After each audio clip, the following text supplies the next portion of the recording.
Sejam todos muito bem-vindos a mais uma exploração profunda. Hoje, o cenário que a gente colocou sobre a mesa parece até ter saído de um daqueles roteiros de suspense distópico. Com certeza. É bem pesado. Mas, na verdade, trata-se de um exercício super intenso e complexo de teoria dos jogos, sabe? Só que aplicado a uma geopolítica levada ao extremo do extremo. Uhum. E a nossa missão nesse mergulho de hoje é justamente desconstruir as táticas militares, as engrenagens econômicas e, bom, as vulnerabilidades geográficas brutais que estão detalhadas no material que a gente vai dissecar. Exato. E o nosso ponto de partida hoje é a transcrição de um vídeo. O título é A Tática Genial, entre parênteses, e Cruel na Guerra EU-IRA. Isso. Esse vídeo foi publicado pelo canal do professor Jiang Sequin Brasil. É um conteúdo que, descreve os desdobramentos de um conflito hipotético. Ou pelo menos é narrado pelo autor com a urgência de algo que estaria acontecendo ali em tempo real. Sabe? Tipo um cenário de simulação de guerra mesmo. Exatamente. Um cenário que coloca de um lado os Estados Unidos e Israel e do outro o Irã. E no meio disso tudo, as grandes potências globais meio que sendo sugadas para o centro dessa tempestade. Mas olha, antes da gente dar o primeiro passo na cronologia desses eventos que o vídeo narra, é imperativo, fundamental, fazermos um aviso crítico de imparcialidade. Nossa, sim, importantíssimo. Esse é um pilar inegociável da nossa análise aqui hoje. O material base que a gente vai usar contém afirmações políticas, militares e históricas que são altissimamente polarizadas. Muito. Envolvendo nações como Estados Unidos, Israel, Irã e vários países ali do Golfo. Então é fundamental deixar de forma cristalina para quem nos acompanha que a gente não endossa essas visões. De jeito nenhum. A gente não endossa os lados nem as acusações de corrupção ou as táticas que são descritas no material original. O nosso objetivo aqui não é, julgar quem tem razão. Claro que não. Mas estritamente reportar, examinar e tentar compreender as ideias e a teoria dos jogos que essa fonte específica propõe, né? Perfeito. A ideia é desmontar a mecânica desse cenário que o autor desenhou, com total e restrita imparcialidade. Bom, recado dado. Ok, vamos desvendar isso então. O gatilho que incendeia a narrativa do vídeo, ele acontece na madrugada de um sábado lá em Teherã. É aí que tudo começa. O cenário já abre com um ataque direcionado que resulta na morte do líder supremo do Irã, o Ayatollah Khamenei. E o texto é bem minucioso, né? Ele aponta que ele tinha 86 anos. Isso, 86, e o material até sugere que ele possivelmente lidava com um câncer e a narrativa diz que houve até uma janela de oportunidade para uma fuga. Para Moscou, né? Exato, uma fuga até Moscou, mas a escolha final dele foi permanecer em Teherã, onde ele acabou morrendo junto com a família. E, olha, na mesma manhã, o material introduz um evento paralelo que é devastador. A escola. O bombardeio a uma escola no sul de Teherã com um saldo super trágico envolvendo dezenas de meninas. E é aí que as narrativas colidem imediatamente. O choque de informações é instantâneo. A fonte relata que, do lado dos israelenses e americanos, eles alegam que essa escola era vizinha a uma base militar. Isso. E que a destruição teria sido causada por um erro de interceptação de um míssil de defesa antiaérea do próprio Irã. E por outro lado, a posição iraniana, segundo o vídeo, insiste que foi um ataque proposital, focado mesmo em causar trauma civil. Mas sabe o que é mais revelador desse evento inicial? Diz aí. Sob a lente da teoria dos jogos, é o abismo que existe entre as perspectivas estratégicas dessas duas culturas militares. O autor do vídeo usa essa decapitação da liderança para ilustrar como uma mesma ação tem leituras, diametralmente opostas. A doutrina militar que os Estados Unidos e Israel aplicam é tradicionalmente ancorada naquele conceito de choque e pavor, sabe? O famoso choque em ó. A lógica é meio que cirúrgica, né? Exato. Você remove a cabeça do Estado, paralisando a cadeia de comando inteira. A esperança é que o corpo do país entre em colapso e simplesmente se renda. É a premissa de que cortar a comunicação lá no topo encerra a guerra antes mesmo que ela tenha tempo de se espalhar pelas outras províncias. Isso. A teoria de que uma guerra moderna se vence na velocidade. Só que, e aqui entra o ponto da fonte, Essa análise aponta que essa lógica falha miseravelmente nesse cenário específico. Por quê? Porque ela não compreende a estrutura psicológica e principalmente a estrutura religiosa do adversário. O Irã é uma nação de maioria xiita. Sim, o que é uma minoria no mundo islâmico em geral. Exato. No vasto contexto islâmico, onde os sunitas são a maioria esmagadora, os xiitas carregam uma história secular de perseguição e de resistência. Então, dentro da fé xiita, a morte violenta de um líder não é vista simplesmente como uma derrota tática militar. É o martírio. É o ápice da jornada. É o martírio supremo. Nossa, isso é uma virada de chave brutal, né? Porque em vez de você paralisar o país pelo medo, que era o objetivo do choque e pavor, o ataque acaba injetando um senso de propósito religioso gigante na população. Totalmente. O que seria um conflito ali por território ou, sei lá, por poder econômico, se converte instantaneamente no que o autor chama de uma jihad descentralizada. Uma guerra santa. E o material defende que o sacrifício do Ayatollah e a tragédia com as meninas na escola servem como combustível definitivo para a sociedade civil entrar na guerra de cabeça. Com certeza. E tem mais. A própria estrutura militar iraniana, de acordo com o vídeo, já é projetada para operar de forma fragmentada. Como assim? Tipo, destruir os prédios governamentais na capital não impede que uma base escondida numa província remota, lá nas montanhas, continue operando de forma autônoma. Ah, entendi. A resistência deixa de depender de uma ordem direta vinda de cima. Exato. Ela passa a ser movida pela ideologia.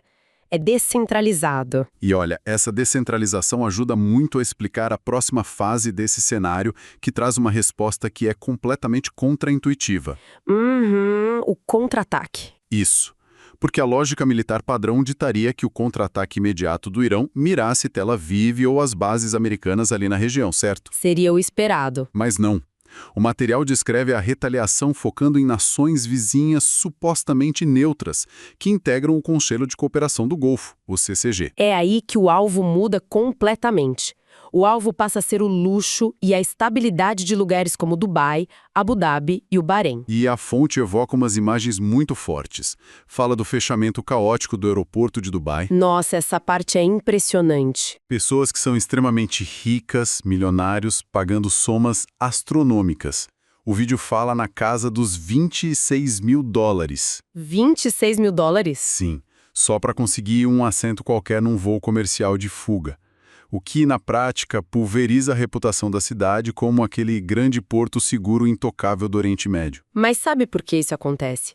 A decisão de atingir essas capitais financeiras em vez de alvos puramente militares é a essência do que o autor chama de guerra geoeconômica. Faz sentido. A neutralidade desses vizinhos ricos, na visão do Irã descrita no vídeo, é percebida como uma fachada que é sustentada pelos adversários deles. O Bahrein, por exemplo, é uma peça de xadrez fundamental nessa teoria. É lá que fica a frota americana, né? Isso. Lá está ancorada a 5ª Frota da Marinha dos Estados Unidos. Mas a análise da fonte vai bem além desse aspecto naval. O Bahrein tem uma população que é de maioria xiita. Só que eles são governados por uma monarquia sunita. Nossa, é um ambiente social extremamente frágil, então. Um barril de pólvora. Exatamente. Atacar ali não é só tentar afundar navios de guerra, é tentar detonar uma insurreição interna. Eles usariam a revolta pelo martírio do líder supremo para inflamar a população local contra os próprios governantes. É uma tentativa de implosão social de dentro para fora. Mas existe um segundo vetor para esses ataques ao CCG e ele tem uma escala global que é assustadora. Toda a riqueza desses países vizinhos depende de uma coisa. Petróleo. Exato. Da exportação contínua de petróleo através do Estreito de Hormuz. É uma passagem marítima que é incrivelmente estreita. Tem só cerca de 33 quilômetros de largura no ponto mais crítico. 33 quilômetros é quase nada em termos marítimos. É um gargalo perfeito.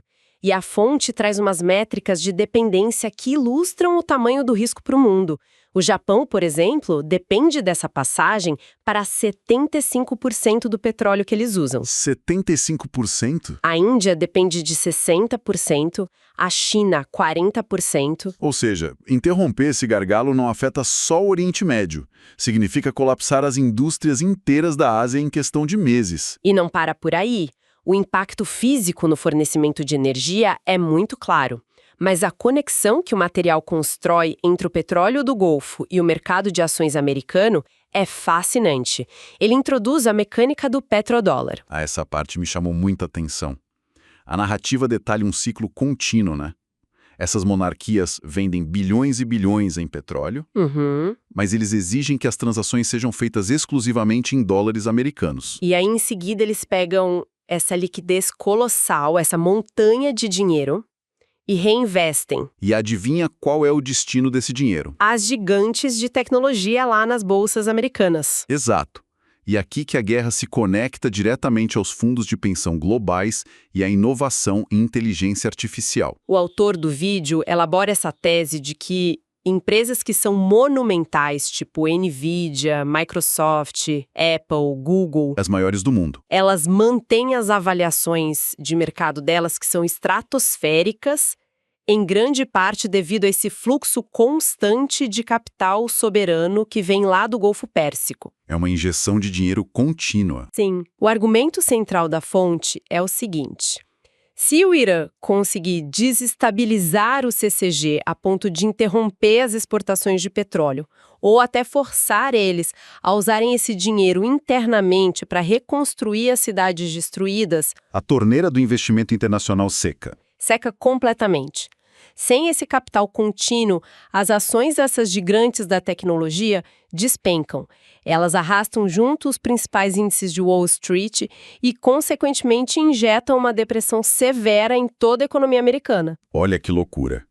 Destruir a infraestrutura de Dubai se torna um atalho para sangrar Wall Street. É um nível de assimetria que é muito profundo. É o poder do efeito cascata, né?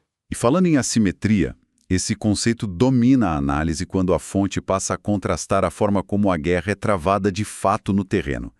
As diferenças geográficas dão um tom inicial ali.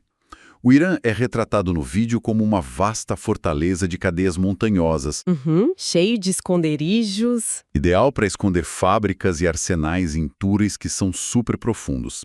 Em oposição total a isso, o CCG é uma planície desértica. Altamente desenvolvida, claro, mas completamente exposta, plana. E eles são dependentes da importação de praticamente tudo, inclusive 80% de toda a alimentação deles. Essa dicotomia geográfica serve de base para o que o autor do vídeo considera a maior falha do bloco ocidental nesse cenário todo, que é a matemática da interceptação. Explica melhor essa matemática. Seguinte, ao longo de mais de 4 décadas de sanções econômicas severas, a indústria bélica iraniana não teve como competir em sofisticação com o Ocidente. Faltava acesso à tecnologia de ponta. Exato. A resposta deles foi focar em volume e em custo-benefício. O material lança luz sobre a produção daqueles drones, o modelo Shahed. Os números que são citados impressionam pela escala industrial de baixo custo. Que números são esses? Eles falam numa capacidade de fabricação de cerca de 500 unidades por dia. Um estoque prévio que já estaria na casa dos 80 mil drones. 80 mil? E um custo de produção que é, assim, irrisório para os padrões militares. A fonte diz que varia entre 35 mil e 50 mil dólares cada um. Gente, em termos de orçamento de defesa nacional dos Estados Unidos, por exemplo, um equipamento de 50 mil dólares é dinheiro de troco, é nada. Quase nada. E como é que a fonte analisa a resposta dessa superpotência que possui os equipamentos mais caros do planeta contra um enxame desse volume todo de drones baratos? Aí é aí que a equação econômica da defesa simplesmente desmorona. As forças americanas e os aliados na região dependem de sistemas de altíssima complexidade. Estamos falando das baterias antimísseis Patriot e daquele sistema THAAD. Que são caríssimos. Muito. Para entender o contraste, a gente tem que lembrar que um sistema Patriot não é só um tubo que atira um foguete para cima. Claro. É todo um ecossistema.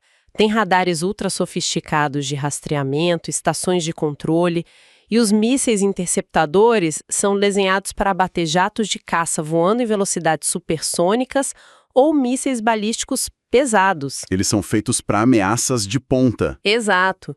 Eles não foram projetados para caçar algo comparável a um aviãozinho de aeromodelo movido a hélice que está carregando explosivos. E o detalhe mais importante, o custo de cada um desses interceptadores avançados orbita ali a marca de $1 milhão. Uau! A matemática é implacável mesmo.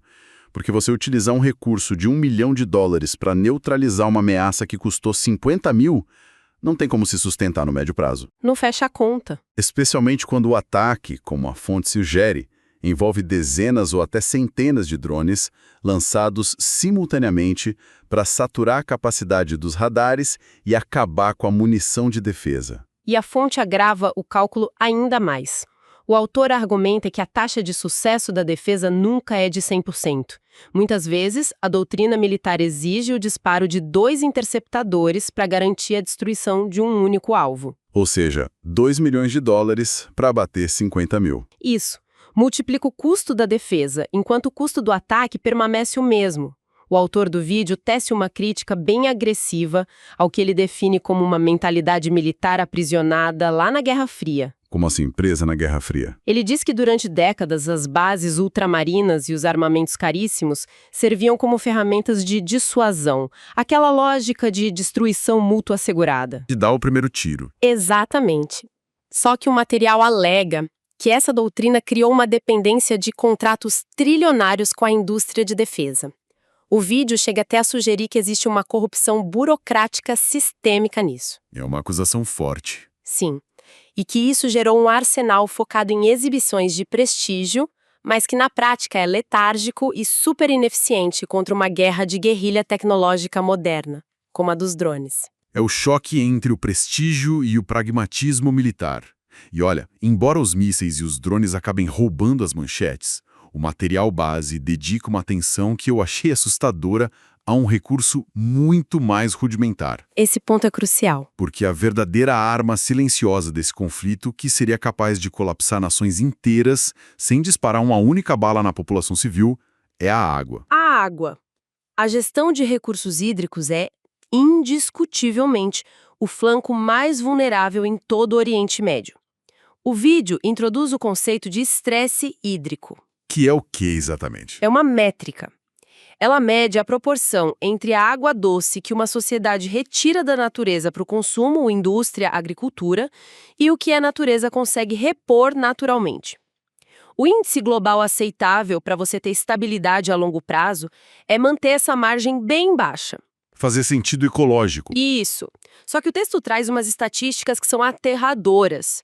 Nações como a Arábia Saudita, por exemplo, chegam a operar com índices acima de 800% de estresse hídrico. 800% já é loucura. E fica pior. A metrópole de Dubai atinge marcas irreais na casa dos 17.000%. 17 mil? Eles estão sugando volumes absurdamente superiores à reposição natural. É uma matemática existencial ainda pior que a dos mísseis. Exato. E a única forma de uma sociedade conseguir florescer num ambiente de escassez tão absoluto assim é através de engenharia pesada. O texto afirma que 60% de toda a água consumida no CCG provém de usinas de dessalinização. Ficam ali à beira-mar, né? Instalações que são massivas, estáticas e absolutamente vitais para a sobrevivência deles, o que faz delas o alvo perfeito e de baixíssimo custo para um enxame de drones. Claro. Um golpe bem sucedido nessas usinas de dessalinização transforma instantaneamente uma metrópole futurista num deserto inabitável. E em questão de dias, né? Dias. Mas a análise faz questão de ressaltar que o Irã também caminha no fio da navalha em relação à água. Eles não são imunes a isso. O país apresenta uma taxa de estresse hídrico de 72%. Que já configura uma crise severa em curso lá dentro. Muito severa. O material ilustra essa tragédia ambiental citando o declínio do lago Urmia, que fica no noroeste do Irã. Nas décadas passadas, era simplesmente um dos maiores lagos de água salgada do planeta. Com extensões enormes de água azul, né? Sim, mas a descrição atual que o vídeo traz pinta uma paisagem fantasmagórica. Ele virou um deserto de sal que hoje em dia você pode atravessar a pé. Nossa. É o resultado de décadas de uso agrícola totalmente insustentável, agravado agora pelas mudanças climáticas.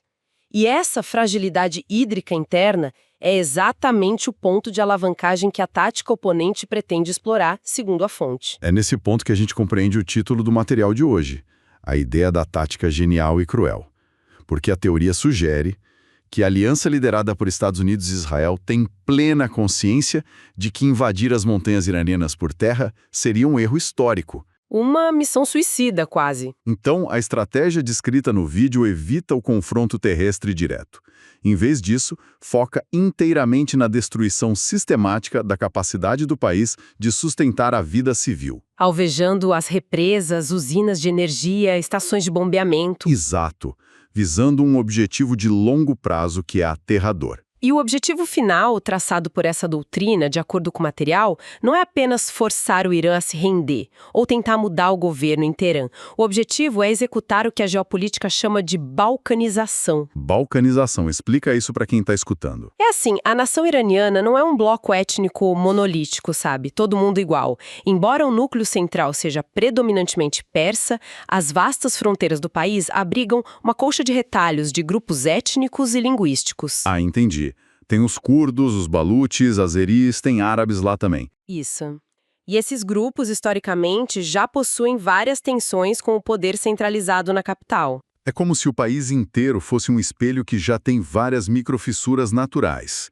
E a tática de destruir a infraestrutura hídrica e elétrica atuaria como um martelo batendo nesse espelho, estilhaçando de vez a unidade nacional. Analogia perfeita. O autor argumenta que o planejamento de longo prazo dos Estados Unidos e de Israel, nessa teoria, envolve armar e incentivar os movimentos separatistas dessas minorias lá nas fronteiras, aproveitando todo o caos que a escassez de água vai gerar. Dividir para conquistar. O resultado que eles desenham não é um Irã que foi simplesmente derrotado numa guerra. É um Irã inexistente enquanto Estado-nação unificado. O território seria fraturado em múltiplos mini-estados autônomos. Mas e o dia seguinte disso? E aí que está a genialidade sombria do plano que o vídeo descreve. Essas novas pequenas repúblicas seriam tão carentes de recursos básicos que passariam as próximas gerações travando guerras intermináveis entre si. Brigando pelo controle dos poucos rios e aquíferos que sobraram. Exatamente. O que neutralizaria de forma permanente qualquer ameaça geopolítica que o Planalto iraniano pudesse oferecer para o Ocidente no futuro. Olha, isso é um nível de engenharia social voltado para a aniquilação cultural de um império milenar. É pesado. É muito pesado. Mas a questão natural que emerge quando a gente olha para um cenário onde a fragmentação total é a ameaça principal é: qual é a contra-estratégia deles para evitar que o espelho estilhasse? Então, a resposta conceitual que é explorada no vídeo transcende as próprias fronteiras do Irã. Ela propõe uma inversão total do tabuleiro de poder ali no Oriente Médio. Se o plano oponente é dividir para conquistar, a grande aposta do Irã, segundo a fonte, é usar a energia daquele ataque inicial para unificar. A gente volta para a figura do líder martirizado que a gente falou no começo. Exato. O objetivo estratégico final de Teherã seria catalisar a indignação religiosa que foi gerada pela morte do líder supremo e por aquelas baixas civis na escola. E expandir isso, né? Sim, não focar só na minoria xiita, mas espalhar essa indignação por toda a extensão do mundo islâmico, que hoje abriga quase 1/4 da população global. É um chamado universal. A ideia é superar aquelas divisões sectárias milenares entre sunitas e xiitas para focar a energia num inimigo em comum. O Maquerel até batiza esse projeto de unificação ideológica de Pax Islâmica. Pax Islâmica. E como isso afetaria a região na prática? A premissa dessa Pax Islâmica atinge diretamente os pilares da atual ordem mundial no Oriente Médio. O argumento base do autor é que diversas potências ali na região, com destaque para a Arábia Saudita e o Egito, são conduzidas por regimes ou monarquias autocráticas Sim. e que se sustentam no poder não porque tem uma legitimidade democrática ou um apoio popular irrestrito, mas pela garantia de segurança militar e econômica que os Estados Unidos fornecem para eles. Isso. Então, a grande jogada na teoria do Irã envolveria fomentar revoluções populares simultâneas dentro dessas nações vizinhas, ao estimular, tipo, o cidadão comum egípcio ou saudita derrubar os próprios governos aliados a Washington. A rede de influência americana seria extirpada de vez do Oriente Médio, consolidando um bloco islâmico autônomo. Uma nova ordem regional que seria liderada, mesmo que indiretamente, por ter... E a queda desses regimes regionais atuaria só como a primeira fileira de dominós? O famoso efeito cascata. E as vibrações dessa queda se expandiriam rapidamente por todo o globo. A análise da fonte desenha um cenário em que os espectadores internacionais perdem completamente o controle da própria narrativa. A Europa, por exemplo. A Europa ficaria numa posição terrível. Sim, a Europa já enfrentou desafios profundos cortando os laços energéticos com o gás russo recentemente. Eles têm uma dependência quase existencial do fluxo de energia que vem do Golfo. Diante de um colapso total lá na região, os países europeus seriam arrastados militarmente para o conflito. E detalhe, não por lealdade ideológica aos Estados Unidos, mas por pura necessidade de sobrevivência industrial e para manter o aquecimento das casas no inverno. O desespero energético ditando as regras? Exato. Cada potência global teria sua mão forçada pelas circunstâncias geográficas. O material projeta, por exemplo, que a Rússia não poderia permitir a queda do Irã. Não por alinhamento moral, imagino. De jeito nenhum. Mas porque o território iraniano atua como um indispensável escudo tampão geopolítico.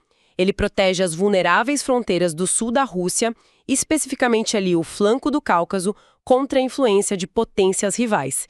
Eles precisam do Irã inteiro. E a China?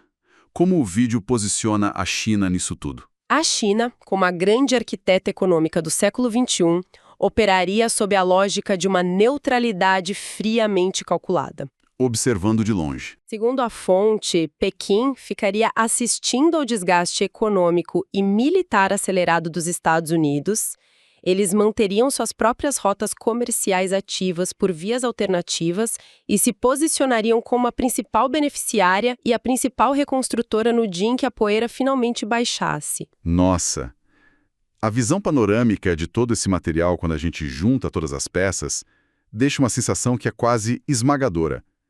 A gente começou essa análise observando um único ataque cirúrgico numa madrugada de sábado, e terminamos com o mapa mundi inteiro sendo redesenhado. E tudo conectado de uma forma bizarra, né? Sim, é um testemunho do quão intricada e frágil é a nossa arquitetura global atual.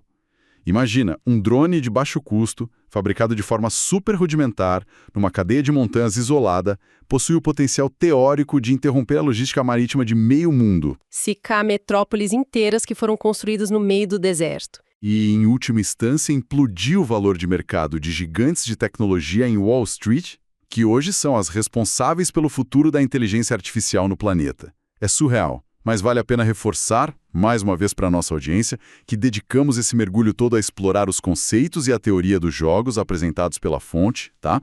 Sem invalidar esse cenário como uma previsão inevitável ou torcer por qualquer lado. Uma distinção crucial de se fazer. E olha, observando todos esses mecanismos de longe, há um elemento super perturbador nisso tudo, que transcende as disputas lá do Oriente Médio e que serve como uma reflexão final para quem nos acompanha agora. Manda bala. Aqui metrópoles, que são verdadeiros faróis de inovação tecnológica, que estão lá erguendo florestas de arranha-céus no meio do deserto ou em costas super vulneráveis. Elas estão, na verdade, a um fio do abismo. Estão há apenas alguns dias da total inabitabilidade sem o fornecimento contínuo de energia, de água dessalinizada e da importação constante de alimentos da outra metade do mundo. É um nível de dependência cega. Então fica a pergunta. Até que ponto a inquebrável segurança dessas megacidades que a gente admira ao redor do globo não é apenas uma grande miragem coletiva, uma miragem que é totalmente dependente de rotas de navegação invisíveis para a maioria de nós e de uma paz internacional ininterrupta que a gente, infelizmente, se acostumou a tratar como garantida. É a percepção amarga de que a civilização moderna caminha no topo de um imenso castelo de cartas global. Deixo essa imagem para que o pensamento crítico da nossa audiência não se encerre por aqui, mas que continue questionando as complexas redes de dependência que sustentam essa aparente normalidade do nosso dia a dia. Pessoal, tem sido uma exploração fascinante e muito densa. Um grande abraço e até o nosso próximo encontro.